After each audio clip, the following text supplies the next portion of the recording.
저는 1968년도에 그 몽탄 면사무소에 면직원으로부터 공무원 생활을 시작을 했습니다.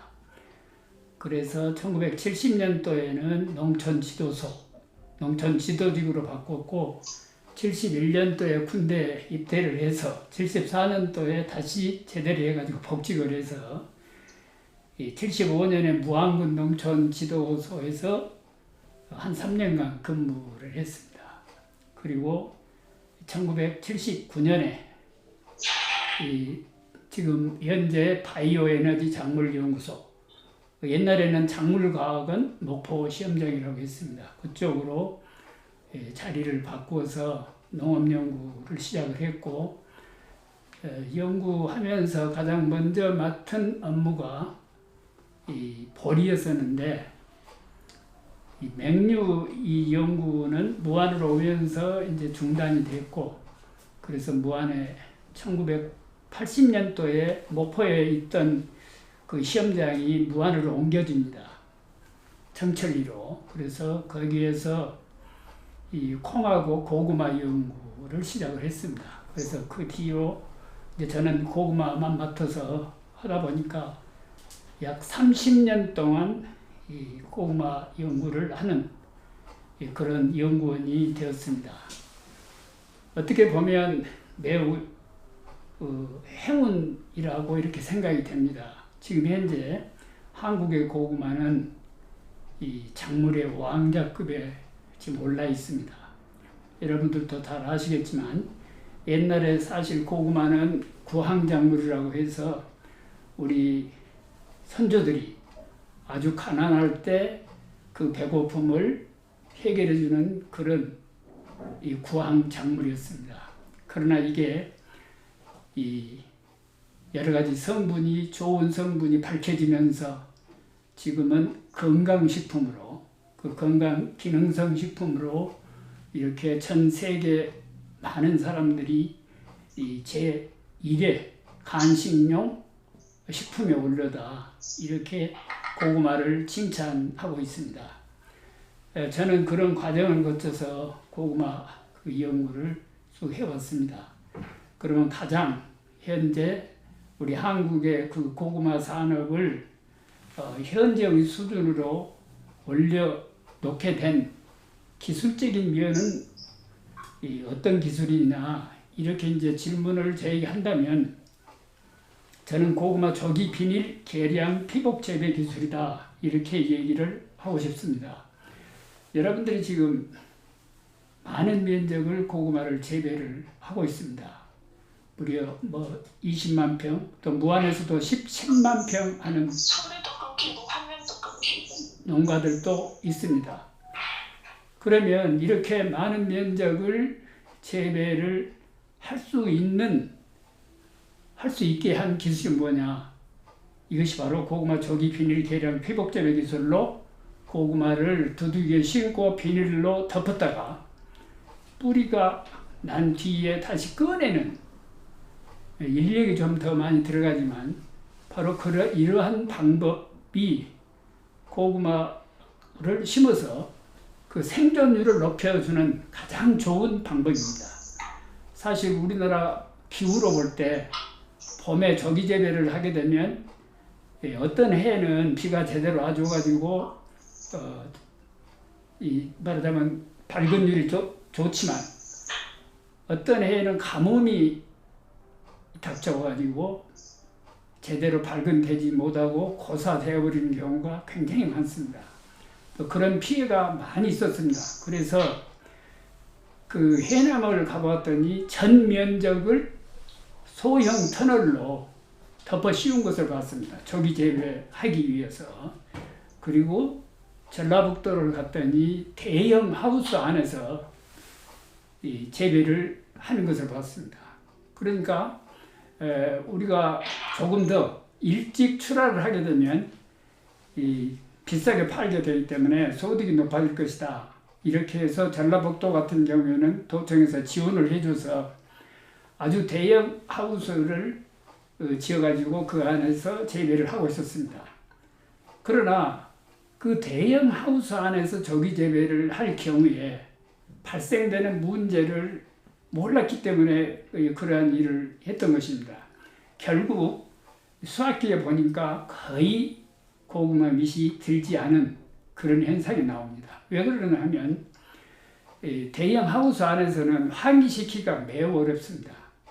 고구마는 조기 재배라고 하지만 4월 10일경에 하우스 안에 또 아니면 그 이전에 하우스 안에 심어가지고 반드시 5월 상순이면 완전 개방을 해줘야 됩니다.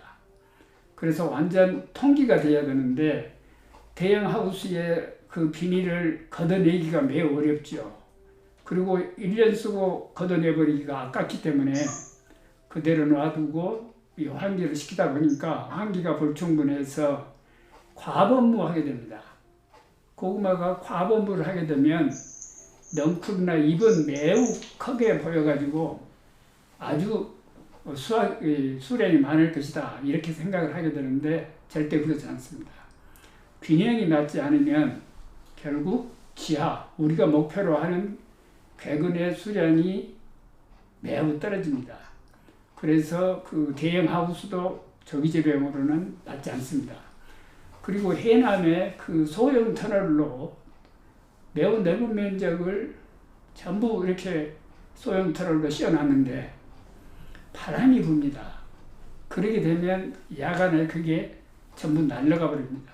그래서 그걸 어떻게 방지하고 있느냐 했더니 하룻밤에 10,000원씩 줘가지고 인부들을 동원해서 이 보초를 세운다고 그런 얘기를 했습니다. 그래서 저는 그러한 얘기를 듣고 이거 어떻게 하면은 고구마를 서리가 올 때 심을 수 있겠는가. 그 조기 재배를 하려면 말하자면 우리가 이 종전에는 추석 전에 고구마가 핵고구마가 나왔습니다. 그러나 이것을 한 달이나 2달 앞서서 이렇게 출하를 하게 되면 연중 고구마 공급이 됩니다. 그래서 우리 건강식품으로 이왕 우리 국민들에게 공급을 하기 위해서는 연중 공급이 돼야 되는데 그러려면 최소한 4월 10일 날 심어서 첫 수확이 8월 10일쯤에 수확이 되면 됩니다. 그래서 그러한 방법은 어떻게 해야 이 재배를 할 수 있을까 여기에 대한 여러 가지 이제 고민도 하고 연구를 한 결과 고구마를 심고 위에 비닐을 일단 덮자 이렇게 생각을 한 겁니다. 그래서 그 부분에 대해서 이제 예비적으로 무안에서 시험을 하게 됩니다. 1981년부터 합니다. 제가 79년에 시험장에 가가지고 81년부터 이러한 시험을 하게 된 데에는 제가 농촌 지도소에 있으면서 고구마 시범포를 지도를 했었습니다. 그럴 때 보니까 이게 무언가 새로운 기술이 필요한데 어떻게 해야 될 것인가 이렇게 권해를 사실 한 적이 있습니다. 그래서 시험 연구직에 가가지고 시험장에서 이 고구마 재배 기술에 대한 연구를 하면서 조기 재배를 할 수 있는 방안을 모색한다면 우리 농민들에게 소득을 높여줄 수 있겠다 이런 생각하에서 연구하다 보니까 여러 가지로 방법을 시도를 했는데 결국 고구마를 심고 덮었다가 발근된 후에 노출시켜주는 방법, 이 방법 외에는 없겠다 하는 결론을 얻게 됩니다. 그 과정, 예비시험 과정에서 무안에서 여러 동명가들에게 시켰더니 대부분 불가능하다 하고 반대를 했습니다. 그리고 심지어 시험장에서 저의 연구를 보조해주는 보조 연구원들도 쓸데없는 짓이라고 이렇게 평가를 많이 했습니다. 그런데 다만 그때 장장님으로 계시던 분이 그 보조원들을 불러서 이렇게 얘기를 했다고 합니다. 연구원이 연구를 한다고 할 때 당신들이 왜 반대를 하느냐. 연구원이 어떤 생각을 위해서 하기 때문에 고구마를 거꾸로 심으라면 거꾸로 심어라. 이렇게 얘기를 했다고 합니다. 그래서 제가 그 몇 년 동안의 연구 결과를 1985년도에 농촌진흥청에서 이제 발표를 하게 됩니다. 그런데 진흥청에서도 그걸 채택은 했지만 너무 복잡하다 해가지고 결국은 이 농촌 지도직들이 하고 있는 그 지도 사업에 반영이 되지 않았어요. 그래가지고 결국은 그걸 보류된 거예요. 그래서 그것을 알고 저는 이거 분명히 되는데 이 방법이 아니면 안 되는데 하는 생각이 들기 때문에 그걸 논문으로 작성해가지고 1986년도에 농촌진흥청에서 발간하는 농시연보에 투고를 했습니다. 투고를 한 뒤로 한 3년 뒤에 전라북도에서 전화가 왔습니다.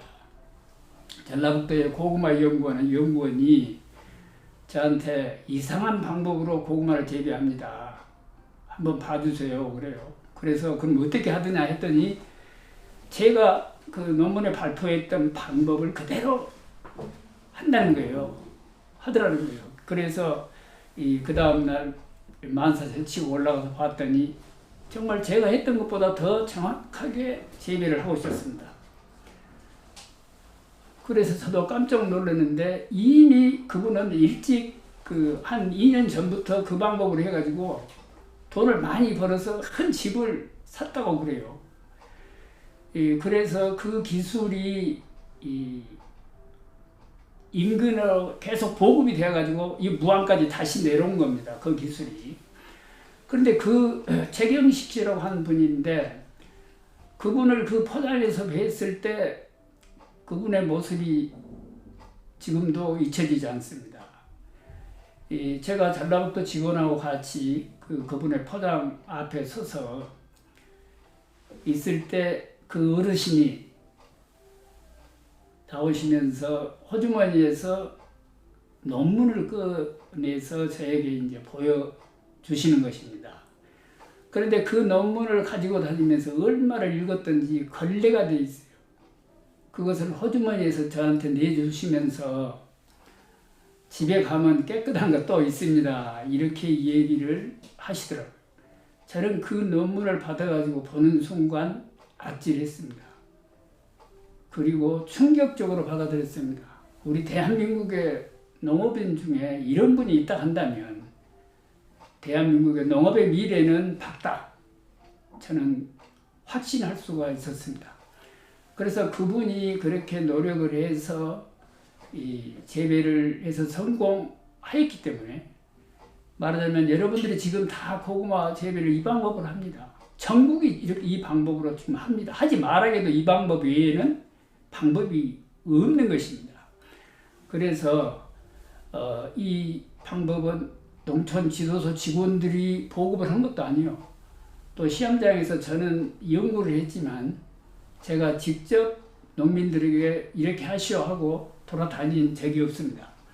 바로 이것은 최경식 씨라고 하는 분이 시범적으로 성공했기 때문에 전국에 확산된 것이고 현재 한국의 고구마 농사를 고구마 산업으로 바꾸어준 가장 핵심적인 기술이었다. 이렇게 평가를 할 수 있습니다.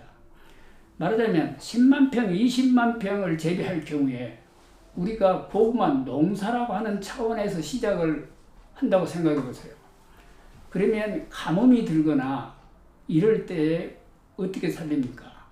그리고 간수시설이 좋은 곳은 몰라도 대부분 고구마는 높은 곳에 또 그런 쪽에 이제 재배가 되기 때문에 관수하기 어렵습니다.